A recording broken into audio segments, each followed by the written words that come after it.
പെരിയാർ നദിയിലേക്ക് മാലിന്യമൊഴുക്കിയതിൽ നടപടി. CJ lubricant company പെരിയാറിലേക്ക് മാലിന്യമൊഴുക്കിയതായി കണ്ടെത്തി. കമ്പനി താൽക്കാലികമായി അടച്ചുപൂട്ടാൻ മലിനീകരണ നിയന്ത്രണ ബോർഡിന്റെ നോട്ടീസ് വന്നിരിക്കുന്നു. കൂടുതൽ വിവരങ്ങളുമായി ആസിഫ് മുഹമ്മദ് ചേരുകയാണ്. ആസിഫ്, താൽക്കാലികമായാണോ ഈ നടപടി ഉണ്ടായിരിക്കുന്നത്? വിവരങ്ങൾ എന്താണ്?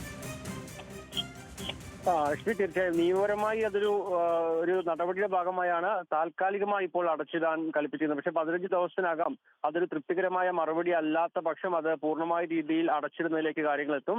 നേരത്തെയും ഇടയാറിൽ ഇത്തരത്തിൽ ചില കമ്പനികൾക്ക് ഇത്തരത്തിൽ നോട്ടീസ് നൽകുകയും അത് പിന്നീട് പൂർണ്ണമായ രീതിയിൽ അടച്ച് പോകുന്നതിലേക്ക് കാര്യങ്ങൾ എത്തിയിരുന്നു. അതിന് സമാനമായ സാഹചര്യങ്ങൾ തന്നെയാണ് ഇന്ന് നടന്ന ഈ ഒരു പെരിയാർ മലിനീകരണവുമായി ബന്ധപ്പെട്ട് കണ്ടെത്തിയിട്ടുള്ളതെന്ന് നമുക്ക് പറയാൻ കഴിയും. കാരണം ഈ CJ ലൂബ്രിക്കന്റ് എന്ന് പറഞ്ഞ സ്ഥാപനത്തിൽ നിന്നാണ് ഇത്തരത്തിൽ ഈ മാലിന്യം പെരിയാറിലേക്ക് ഒഴുക്കിയത് എന്നുള്ള കൃത്യമായി കണ്ടെത്തിയിട്ടുണ്ട്. കാരണം വെള്ളം ഒഴുക്കി വിടുന്ന പമ്പിലേക്ക് അടക്കം ഇവർ മാലിന്യം കലർത്തി അങ്ങനെ പെരിയാറിലേക്ക് ഒഴുക്കി വിടുകയായിരുന്നു. അത് ഈ മലിനീകരണ നിയന്ത്രണ ബോർഡ് നടത്തിയ പരിശോധനകൾ കൃത്യമായി വ്യക്തമാകുകയും ചെയ്തിട്ടുണ്ട്. അത് ഇന്ന് ഇവർ പുറത്തിറങ്ങിയ ഉത്തരവിൽ തന്നെ അത് കൃത്യമായി പറയുന്നുണ്ട്. നിങ്ങൾ പെരിയാർ മലിനമാക്കിയെ സംബന്ധിച്ച് വ്യക്തമായ തെളിവുകൾ ലഭിച്ചിട്ടുണ്ട്.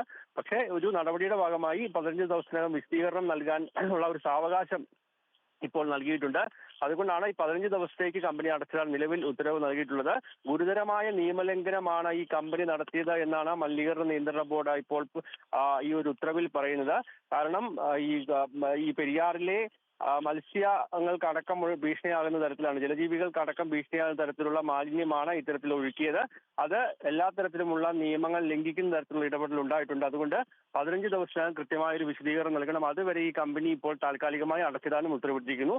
അത് മറുപടി തൃപ്തികരമല്ലെങ്കിൽ പിന്നീട് കമ്പനി തുറക്കാൻ കഴിയുന്ന സാഹചര്യം ഉണ്ടാകാനും ഇടയില്ല. ലക്ഷ്മി, കൊച്ചിയിൽ നിന്ന് ആസിഫ് മുഹമ്മദ്.